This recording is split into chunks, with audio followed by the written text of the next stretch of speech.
और बजट से पहले देश के उद्योग जगत, निर्यातक और एमएसएमई सेक्टर की धड़कनें तेज हो जाती हैं। देश के छोटे छोटे कारखानों से लेकर के बड़े बड़े बंदरगाहों तक एक ही सवाल गूंजता है कि क्या बजट रफ्तार, राहत और भरोसा दे पाएगा। आइए इस रिपोर्ट को देखते हैं और उसके बाद अपने एक्सपर्ट पैनल की तरफ आपको ले चलेंगे। बीते कुछ सालों में भारत दुनिया की सबसे तेज रफ्तार अर्थव्यवस्था बना हुआ है और इस रफ्तार को बनाए रखने के लिए आगामी बजट में आर्थिक सुधारों के कई नए कदम देखने को मिल सकते हैं। बजट 2025-26 में विकास के लिए जिन 10 क्षेत्रों पर फोकस किया गया, उनमें मैन्युफैक्चरिंग और मेक इन इंडिया को बढ़ावा देना और लघु और मध्यम उद्योगों को समर्थन देना शामिल है। जीएसटी के अगली पीढ़ी के सुधारों और ऐतिहासिक लेबर कोड को लागू करने की मंजूरी देने के बाद प्रधानमंत्री नरेंद्र मोदी ने भी भरोसा दिलाया है कि भारत की रिफॉर्म एक्सप्रेस रुकने वाली नहीं है। बीते बजट पर निगाह डालें तो केंद्रीय बजट 2025 ने सूक्ष्म व्यवसायों के लिए ऋण गारंटी कवर को 5 करोड़ से बढ़ाकर 10 करोड़ रुपए कर दिया है। इससे 5 वर्षों में अतिरिक्त 1.5 लाख करोड़ रुपए के ऋण की सुविधा प्रदान करने में मदद मिलेगी। अनूठे सूक्ष्म उद्यम क्रेडिट कार्ड की मदद से 5 लाख रुपए तक के क्रेडिट सीमा की शुरुआत भी की गई है। एमएसएमई को अंतर्राष्ट्रीय बाजारों में आगे बढ़ने की मदद के लिए एक निर्यात प्रोत्साहन मिशन भी शुरू किया गया है और घरेलू विनिर्माण और रोजगार को बढ़ावा देने के लिए 25 महत्वपूर्ण खनिजों पर मूल सीमा शुल्क से पूरी छूट मिली है। जानकार मानते हैं कि 2026-27 के बजट में अमेरिकी टैरिफ का असर भी जरूर दिखेगा। इसलिए वित्त मंत्री आत्मनिर्भर भारत अभियान को बढ़ावा देने और घरेलू उद्योगों को सहारा देने के लिए बड़े ऐलान कर सकती हैं। उद्योग जगत ने सिफारिश की है कि एमएसएमई सेक्टर के लिए पहले की तरह ब्याज दरों में रियायत की विशेष सुविधा मिलनी चाहिए। साथ ही एक्सपोर्ट्स के लिए इंटरेस्ट इक्वलाइजेशन स्कीम को दोबारा शुरू किया जाए, जिससे एक्सपोर्ट से जुड़े एमएसएमई सेक्टर को मदद मिल सके। उद्योग जगत चाहता है कि वित्त मंत्री 10 करोड़ रुपए तक के टर्नओवर पर टैक्स ऑडिट की जरूरत को समाप्त कर दें। भारत का ट्रेड और एक्सपोर्ट सेक्टर ग्लोबल अनिश्चितताओं के बावजूद लगातार खुद को नए हालातों के अनुसार ढाल रहा है। ऐसे में आगामी बजट से इस सेक्टर को कई अहम मोर्चों पर राहत और सपोर्ट की उम्मीद है, ताकि निर्यात को गति मिले और ग्लोबल बाजार में भारत की हिस्सेदारी बढ़े। निर्यातकों ने सुझाव दिया है कि बजट में उल्टे शुल्क ढांचे यानी तैयार उत्पादों के मुकाबले कच्चे माल पर अधिक शुल्क की समस्या का तत्काल समाधान किया जाना चाहिए। ये घरेलू विनिर्माण को प्रभावित करता है। भारतीय निर्यात संगठनों के महासंघ फियो ने निर्यात उन्मुख उद्योगों के लिए उपयोग किए जाने वाले कच्चे माल पर आयात शुल्क को तर्क संगत बनाने की सिफारिश की है, ताकि लागत को तैयार उत्पादों के शुल्क के अनुरूप लाया जा सके। मैन्युफैक्चरिंग से जुड़े उद्योग चाहते हैं कि तकनीक की अपग्रेडेशन में सरकार उनकी मदद करे, पावर सप्लाई की समस्या को दूर किया जाए और भुगतान में अनुशासन को बढ़ावा मिले। सर्विस सेक्टर से जुड़े लोगों की मांग है कि वर्किंग कैपिटल मिलने में आ रही समस्याओं पर ध्यान दिया जाए और कोलेटरल की बजाय कॉन्ट्रैक्ट के आधार पर वर्किंग कैपिटल मिले। ग्रीन एनर्जी को बढ़ावा देने के लिए ग्रीन एंड क्लीन एनर्जी से जुड़ी तकनीकों को अपनाने के लिए रियायत मिले। साथ ही पीएलआई स्कीम का दायरा एमएसएमई सेक्टर तक बढ़ाने को लेकर के भी मांग तेज हो गई है। विकसित भारत के लक्ष्य को प्राप्त करने के लिए जरूरी है कि भारत के एमएसएमई अपने पैरों पर खड़े होने की लड़ाई से आगे जाकर खुद इनोवेट करें, समस्याओं का समाधान खोजें और देश के औद्योगिक विकास की कहानी का नेतृत्व करें। देखना होगा कि बजट 2026 इस दिशा में नीतियों के मोर्चे पर कौन सी बड़ी सौगातें लेकर आ रहा है। Ajay Mishra, DD news, Delhi. चलिए इस चर्चा को आगे बढ़ाते हैं। मेरे साथ दो बहुत ही खास मेहमान जुड़ रहे हैं। डॉक्टर रजनीश, जो कि अतिरिक्त सचिव हैं और विकास आयुक्त हैं एमएसएमई मंत्रालय में। सर, आपका बहुत बहुत धन्यवाद वक्त निकालने के लिए। स्वागत है दूरदर्शन न्यूज़ पर। और अजय सहाय साहब, जो कि महानिदेशक हैं और सीईओ हैं फियो के। सर, आपका भी बहुत बहुत शुक्रिया वक्त निकालने के लिए। डॉक्टर रजनीश, आप ही से शुरुआत करते हैं। छोटे उद्यमों की अगर हम बात करें, उनके सपने बड़े होते हैं और एक बहुत बड़ा विस्तार है। अगर अर्थव्यवस्था की रीढ़ कहा जाए भारत के एमएसएमई सेक्टर को, जिसने बहुत मुश्किल वक्त में भारत को बचाया भी है, अर्थव्यवस्था को बचाया भी है, लेकिन बजट से कुछ खास उम्मीदें भी होती हैं सर इस सेक्टर को। अगर सरकार का फोकस, सेंट्रल थीम अगर एमएसएमई पॉइंट ऑफ व्यू से देखें, तो क्या कुछ इस बार के बजट में आप लोगों ने सिफारिशें की है वित्त मंत्री से? सर प्लीज अनम्यूट कर दें।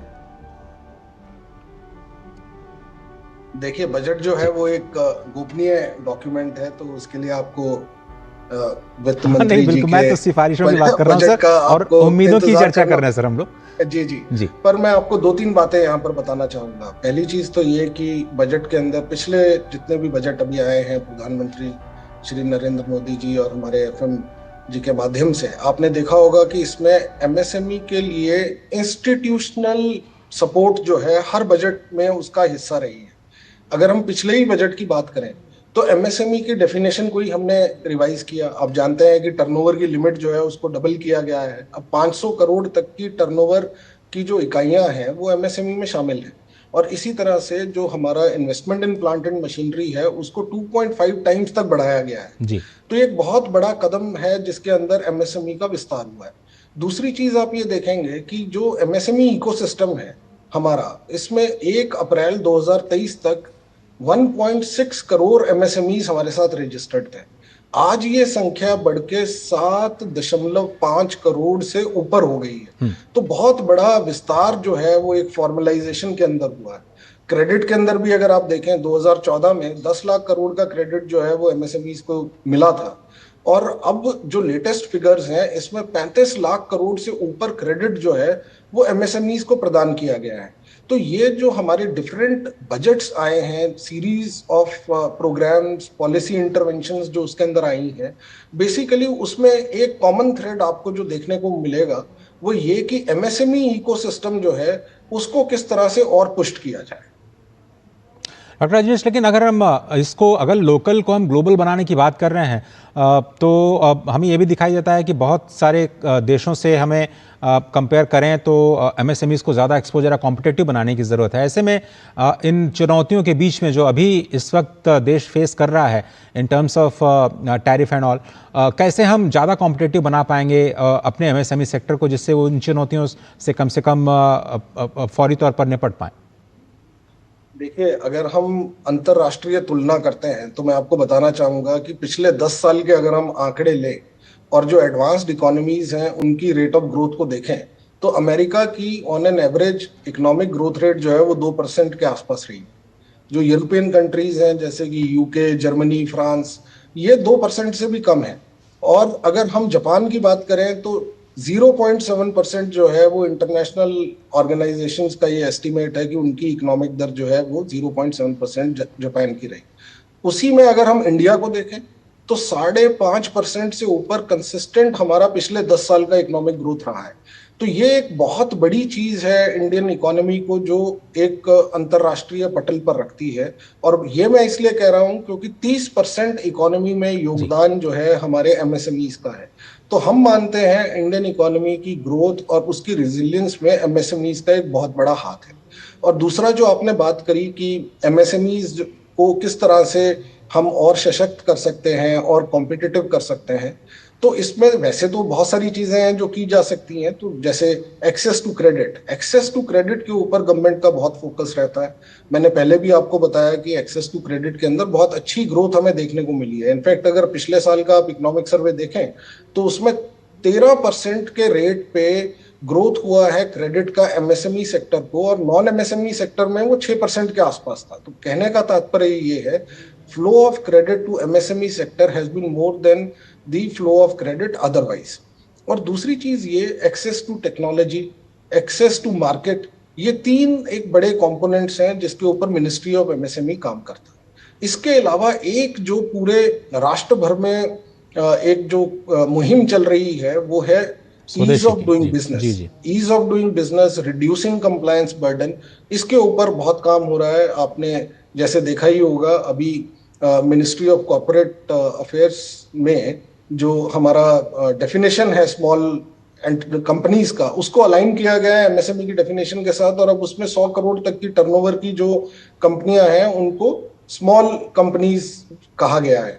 तो कंप्लायंस बर्डन रिड्यूस करने के ऊपर हमारा काफी इसके अंदर प्रयास है, और आप देखेंगे आने वाले समय में और इसके ऊपर कार्रवाई। आप कह रहे हैं कि कंप्लायंस को ईज करना और ईज ऑफ डूइंग बिजनेस को बढ़ावा देना, उस पर फोकस रहेगा। डॉक्टर साहब, अब हम थोड़ा सा एक्सपोर्ट्स के चैलेंजेस को लेकर के आते हैं। क्या कुछ मानना है आपका कि एक्सपोर्ट्स को और ज़्यादा कॉम्पिटिटिव बनाने के लिए वही सवाल जो कि एमएसएमई के सामने चुनौतियां हैं वही एक्सपोर्ट्स के सामने भी हैं। इस बार कैसे बजट होगा और ट्रम्प टैरिफ के साए में इस पूरे बजट को आप किस तरह से अलग देख रहे हैं चुनौतियों के लिहाज से? देखिए, जहाँ तक एक्सपोर्ट का सवाल है, पिछले बजट में एक्सपोर्ट प्रमोशन मिशन अनाउंस किया गया था जिसका अभी अप्रूवल दिया गया है, और ये मिशन 2030-31 तक के लिए है। तो अगले 6 साल के लिए सरकार ने एक बहुत long term road map exports के लिए किया है, particularly focusing on the MSME. और इसके 2 कंपोनेंट है। एक हमारा इनवर्ड लुकिंग कंपोनेंट है जिसमें हम एमएसएमईज को इंटरेस्ट इक्वलाइजेशन सपोर्ट देते हैं। इसमें गवर्नमेंट ने 2.75% इंटरेस्ट इक्वलाइजेशन लाया है। कोलेटरल फ्री लेंडिंग की बात की है, जिसमें पर यूनिट को 10 करोड़ तक की collateral free lending for export की बात की है। फैक्टरिंग को हमें प्रोपोगेट करना होगा क्योंकि नए इंस्ट्रूमेंट ऑफ फाइनेंसिंग की जरूरत है, और जो हमारे स्मॉल ई कॉमर्स एक्सपोर्टर्स हैं उनको क्रेडिट कार्ड की फैसिलिटी दी जाएगी जिससे कि वो उनके पास वर्किंग कैपिटल रह सके। दूसरा जो उनके एमएसएमई की बहुत बड़ा चैलेंजेस हैं वो मार्केटिंग को लेके हैं। तो जो नया मार्केट एक्सेस सपोर्ट दिया गया है उसमें एमएसएमई को फोकस किया गया है। जो कंप्लायंस, जो बहुत बड़ा कंप्लायंस और ट्रेसेबिलिटी का बर्डन एमएसएमई के ऊपर आता है जो एक्सपोर्ट करते हैं, उसको इस स्कीम में कवर किया गया है। तो एमएसएमई के लिए जो एक्सपोर्ट प्रमोशन मिशन है बहुत से उनके चैलेंजेस ऑलरेडी एड्रेस कर चुका है। जहां तक बजट की सवाल है, हम लोगों ने भी जैसे डिमांड की है कि अब इंडिया को एक अपना ग्लोबल शिपिंग लाइन डेवलप करना पड़ेगा, क्योंकि हमारा रफली करीब 80 to 90 बिलियन हम हर साल शिपिंग फ्रेट के ऊपर रेमिट कर रहे हैं। और अगर इंडिया में देखिए जो इंडियन शिपिंग कॉर्पोरेशन है उसका उसमें बहुत छोटा शेयर है। तो अगर एक India global shipping line develop करता है उसका एक एडवांटेज ये होगा कि हम जो ग्लोबल कंपनीज हैं उनके ऊपर डिपेंडेंट नहीं रहेंगे, और यहाँ भी इंडिया में भी हम जो है काफी फॉरेन एक्सचेंज सेव कर सकते हैं। दूसरी बात जो बहुत हम लोगों ने भी की है जो एमएसएमई के लिए बहुत जरूरी है, वो आर&डी सपोर्ट की बात की गई है। एक्सपोर्ट्स को और मैन्युफैक्चरिंग को 200 कांस्टेंट इनोवेशन की जरूरत है, और आर&डी ग्लोबली इंसेंटिवाइज की गई है। अगर आप ओईसीडी कंट्री को देखें, 35 आउट ऑफ 38 ओईसीडी कंट्री वो टैक्स डिडक्शन या टैक्स एग्जम्पशन देते हैं। तो उस कंटेक्स्ट में हम लोगों ने गवर्नमेंट से रिक्वेस्ट किया है कि हमारे पास भी जो एमएसएमईज हैं उनको भी आप टैक्स डिडक्शन दीजिए 250% या 300, जिससे वो आर&डी में स्पेंड कर सके। हमारी आर&डी हमारी कंपीटिंग कंट्रीज के अगर आप कंपैरिजन देखिए काफी कम है। तीसरी चीज फोकस मार्केटिंग के ऊपर आनी चाहिए, क्योंकि हमारे एमएसएमईज हैं उनके प्रोडक्ट और सर्विसेज बहुत अच्छे हैं लेकिन उनको ग्लोबली शोकेस करने की जरूरत है। तो जहां मार्केट एक्सेस सपोर्ट देता है ये भी जरूरत है कि हम उनको एनकरेज करें जिससे वो ग्लोबल मार्केट में जाएं। और चौथी जो ई कॉमर्स का सपोर्ट है वो काफी हद तक गवर्नमेंट ने दिया गया है। जो ई कॉमर्स के प्रोसेस उनको सिंप्लीफाई किया गया है, और ई कॉमर्स एक्सपोर्ट हब जब बनता है तो जो ई कॉमर्स सेक्टर की चुनौतियां हैं वो भी एड्रेस होंगी। तो हम बजट में ये भी चाहेंगे जो इनसे रेगुलेटरी एस्पेक्ट है जिसमें सिंप्लीफिकेशन और डिजिटाइजेशन पे फोकस होना चाहिए, वो एमएसएमई के लिए बजट में एड्रेस किया जाए। जी, एक छोटा सा मैं ब्रेक लेता हूं। ब्रेक के बाद डॉक्टर रजनीश हम ये समझेंगे कि जब हम बात कर रहे हैं माइक्रो और स्मॉल यूनिट्स की, और बहुत ज़्यादा बात हो रही है आर्टिफिशियल इंटेलिजेंस की, ऑटोमेशन और नई टेक्नोलॉजीज़ की, कैसे उनको जोड़ा जाएगा, कैसे इंटीग्रेट किया जाएगा, और कहीं ये एमएसएमईज पीछे तो नहीं रह जाएंगे इस नई इंडस्ट्री 4.0 की दौड़ में। एक छोटा सा ब्रेक, आप देख रहे हैं चर्चा में।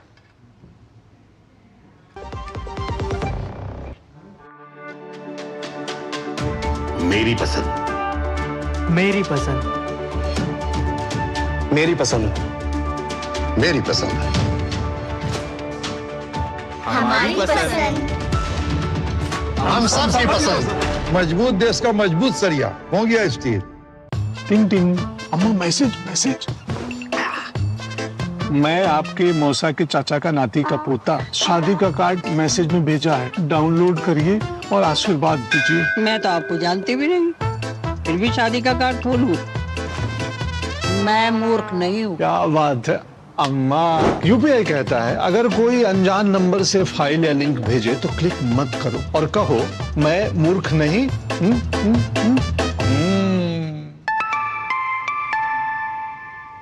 जाइए आप भी किसी का टेस्ट लीजिए। स्वागत है आपका, आप देख रहे हैं चर्चा में, और आज हम बात कर रहे हैं एमएसएमई सेक्टर और ख़ासतौर पर जो एक्सपोर्ट्स हैं उनको कैसे कॉम्पिटिटिव बनाया जाए और क्या कुछ बड़े कदम उठाए जा सकते हैं। हमारे साथ डॉक्टर रजनीश जो कि अतिरिक्त सचिव हैं विकास आयुक्त हैं एमएसएमई मंत्रालय में, और अजय सहाय जो कि महानिदेशक हैं FIO के, वो हमारे साथ जुड़े हैं। डॉक्टर रजनीश, हम बात कर रहे थे कि वैश्विक सप्लाई चेन में एमएसएमई की भागीदारी को बढ़ाने के लिए कैसे हम प्रोत्साहित कर सकते हैं इंडस्ट्री 4.0, AI और जो इमर्जिंग टेक्नोलॉजी हैं उनको अडॉप्ट करने में, जिससे कि इस दौड़ में हमारे एमएसएमईज पीछे न रह जाएं। सर फिर से अनम्यूट करना पड़ेगा शायद। जी, थैंक यू। इस विषय में मैं आपको बताना चाहूँगा कि 3 हमारे जो हैं वो टारगेटेड इंटरवेंशंस हैं जिसमें हम टेक्नोलॉजिकल सपोर्ट एमएसएमईज को प्रदान करते हैं। पहला जो हमारा वर्टिकल है, हमारे टेक्नोलॉजी सेंटर्स हैं मिनिस्ट्री ऑफ एमएसएमई के। ये टेक्नोलॉजी सेंटर्स आज की तारीख में 30 टेक्नोलॉजी सेंटर्स देश भर में हमारे चल रहे हैं, और 23 नए टेक्नोलॉजी सेंटर्स जो है वो हम बना रहे हैं। तो टोटल 53 टेक्नोलॉजी सेंटर्स जो है इसी उद्देश्य से कार्यरत होंगे, जिनमें से 30 ऑलरेडी कार्यरत हैं।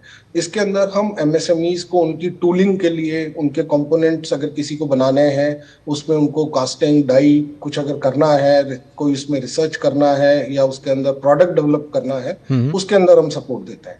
इसके अलावा ट्रेंड वर्कफोर्स, आपने इंडस्ट्री 4.0 की बात की, उसके अंदर बिल्कुल सही बात है, ये एक बहुत बड़ा चैलेंज है, पर उसमें ट्रेंड वर्कफोर्स के लिए हमारे यहाँ इन टेक्नोलॉजी सेंटर्स के अंदर ट्रेनिंग कोर्सेज चलाए जाते हैं। इसके अलावा 100 एक्सटेंशन सेंटर्स जो हैं वो भी देश भर में एमएसएमई के द्वारा स्थापित किए जा रहे हैं। इसके अंदर 25 एक्सटेंशन सेंटर्स जो हैं वो हमारे ऑलरेडी काम भी कर रहे हैं। दूसरा जो हमारा वर्टिकल है, हम प्रोग्रामेटिक स्कीम्स इम्प्लीमेंट करते हैं। हमारे यहाँ पर zero effect, zero defect scheme है जिसका लाभ एमएसएमईज लेते हैं। इसके अलावा लीन मैन्युफैक्चरिंग प्रैक्टिसेस, जिसमें आप अपनी पुरानी टेक्नोलॉजी जो है, जो ऑब्सोलेसेंस के रिस्क पे है, उसको अपग्रेड करने के लिए नई टेक्नोलॉजी को अडॉप्ट कर सकते हैं। हैकाथॉन हम लोग ऑर्गेनाइज कराते हैं। इसके अलावा हमारी फोकस्ड फंडिंग होती है सस्टेनेबल टेक्नोलॉजीज को अडॉप्ट करने के लिए। एक हमारी गिफ्ट स्कीम है जिसके अंदर हम एमएसएमईज को प्रोत्साहित करते हैं और उनको आर्थिक सहायता भी देते हैं कि वो अपनी टेक्नोलॉजी को अपग्रेड कर सकें। और तीसरी चीज जो हम करते हैं वो ये कि हमारे जो एमएसएमईज हैं उनके अंदर ना केवल हम बैंक्स के माध्यम से उनको फाइनेंस कराते हैं, इसके अलावा इक्विटी के अंदर भी हम उन्हें सपोर्ट करते हैं। एक हमारा सेल्फ रिलायंट इंडिया फंड है जिसके माध्यम से इक्विटी फंडिंग एमएसएमईज की जाती है। और मैं आपको ये बताना चाहूंगा कि जो हमारे स्टार्टअप्स हैं, जो हमारे यंग स्टार्टअप्स हैं, उनको हम फंड करते हैं इसके माध्यम से। और जहां जहां हमने फंडिंग की है वहां हमने देखा 4 गुना, 5 गुना, 6 गुना टर्नओवर में उनका इंक्रीज भी हुआ है। तो ये 3 स्पेसिफिक हमारे फोकस्ड प्रोग्राम्स हैं जिसके माध्यम से हम टेक्नोलॉजी का एडॉप्शन एमएसएमईज के अंदर उसको प्रोत्साहित करते हैं। और सर, जिस तरह से हमने देखा कि सिडबी के माध्यम से फंड्स ऑफ फंड के जरिए आपने इनोवेशन को प्रमोट किया, तो क्या इसका भी दायरा बढ़ाए जाने का कुछ स्कोप दिखता है आपको भविष्य में?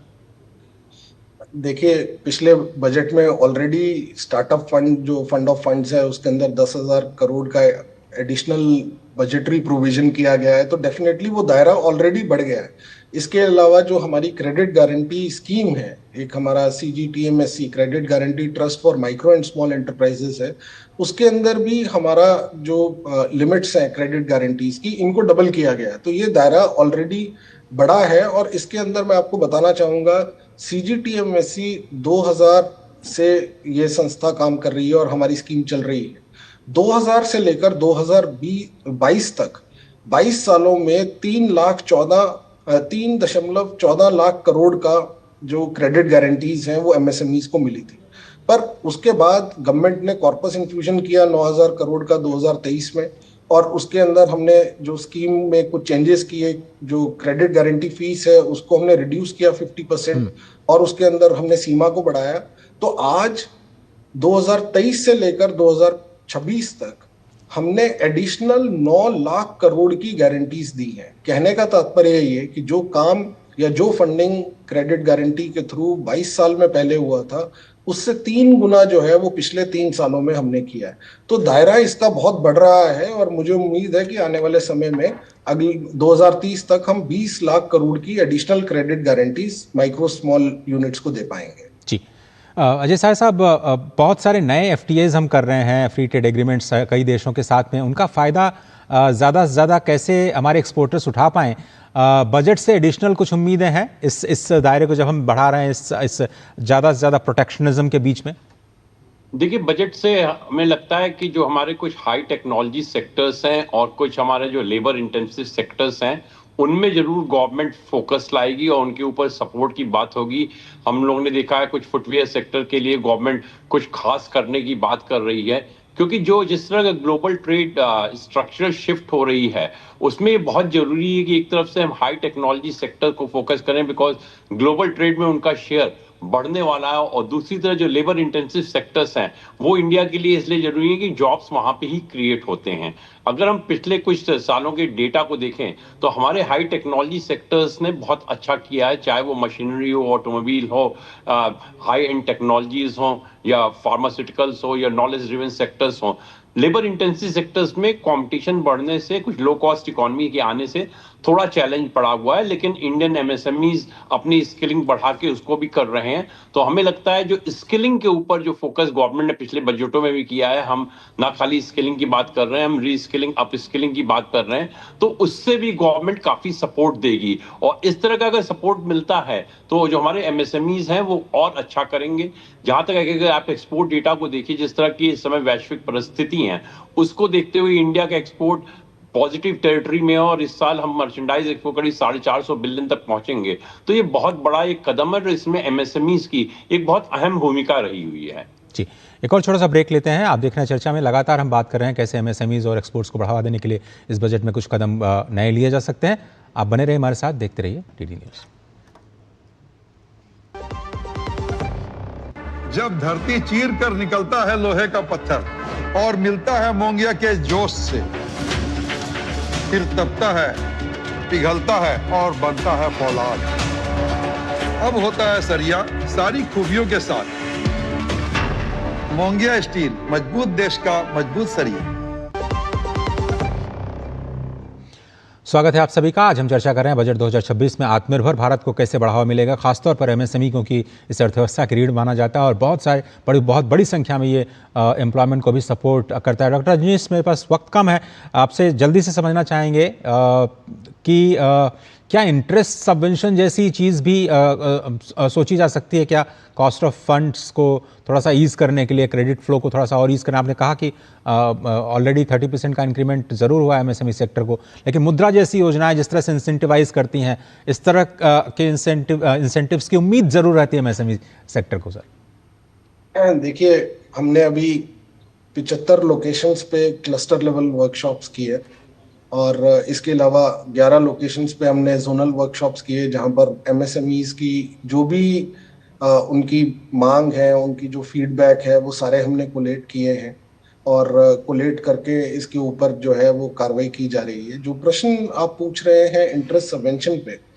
अभी फियो से जो मेरे साथी हैं उन्होंने बताया कि एक्सपोर्ट प्रमोशन मिशन जो है उसके अंदर ऑलरेडी इस तरह का प्रोविजन है, क्योंकि ग्लोबल हेडविंड्स जो हैं उसको देखते हुए इसकी अनुमति कैबिनेट के माध्यम से हुई है। तो interest subvention of course export promotion mission का ऑलरेडी हमारा एक पार्ट है।